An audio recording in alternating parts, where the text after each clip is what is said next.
1944, Jepang terdesak oleh sekutu.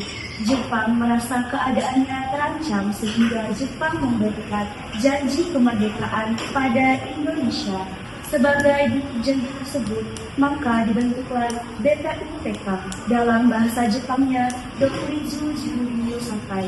Sidang BPUPK diketuai oleh Dr. Kanjeng Ratu Kinai Merajiman Wetu Demokrat, serta dua wakilnya yaitu Raji Panji Saroso dari Indonesia dan Ichi Bansai Yoshio Utusan dari Jepang.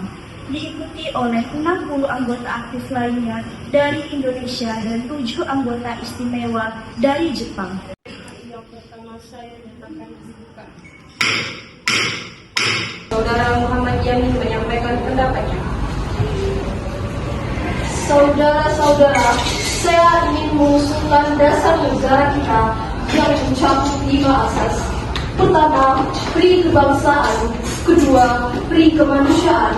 Ketiga, pri ketuhanan. Keempat, pri kerakyatan.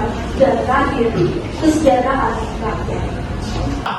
Saya berdiri di sini dengan satu keyakinan bahwa Indonesia akan merdeka dengan asas yang kita buat. Yang pertama, kebangsaan Indonesia. Satu tanah air, satu bangsa. Yang kedua, internasionalisme. Kita cinta damai dan menghormati bangsa lain. Mufakat atau demokrasi. Pemerintah oleh rakyat, dari rakyat, dan untuk rakyat. Kesejahteraan sosial, bukan kapitalisme, bukan individualisme, tetapi keadilan sosial. Dan yang terakhir, ketuhanan yang berbudayaan, yang menghormati antar umat beragama. Jika saudara-saudara setuju, kita akan membuat asas ini menjadi satu, yaitu gotong royong. Inilah Pancasila. Kita bangsa yang beragam.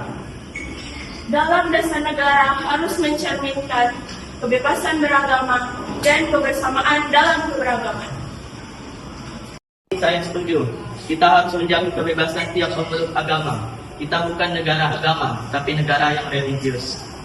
Terima kasih. Sidang hari ini saya tutup. Panitia kecil berisi 9 tokoh utama bangsa Indonesia.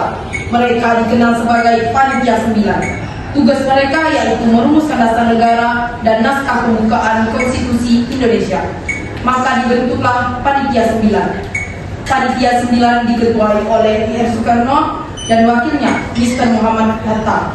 Anggota aktif lainnya yaitu Mr. Ahmad, A.A. Maramis, Abdio Kesno, Abdul Kahar, Haji Agus Salim, Wahid Hashim, dan Muhammad Yamin. Maka sidang BPUPK kedua dilaksanakan pada tanggal 10 sampai 17 Juli 1945. Kita telah mendengarkan berbagai usulan tentang dasar negara. Sekarang saatnya kita membuat secara tertulis. Saya usulkan dokumen ini akan dibuat untuk menjadi dasar negara Indonesia merdeka. Betul, dokumen itu harus memuat semangat kebangsaan, nilai-nilai agama, dan menjamin hak seluruh warga Indonesia dalam berpendapat. Redaksinya harus hati-hati, misalnya tentang ketuhanan. Ikuti syariat, tetapi kita juga tidak boleh memaksakan saudara-saudara kita yang non-muslim. Saudara-saudara, saya sepakat. Kita harus membuat kompromi yang adil. Islam adalah mayoritas, tapi kita harus tetap menjadi rumah bagi semua. Kalimat itu bisa dipertahankan untuk saat ini, tapi nanti jika perlu akan dibahas lebih lanjut agar tidak memecah belah bangsa.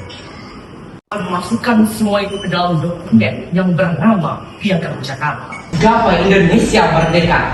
Kita perlu bertindak dengan cepat.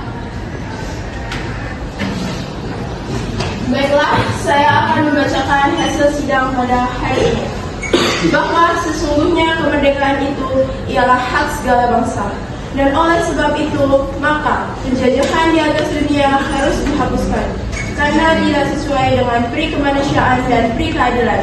Maka disusunlah kemerdekaan bangsa Indonesia dalam suatu piagam yang bernama Piagam Jakarta. Saudara-saudara, inilah hasil perjuangan kita. Semoga ini semua dapat menjadi dasar negara Indonesia yang merdeka, adil, dan makmur untuk semua. Merdeka! Merdeka!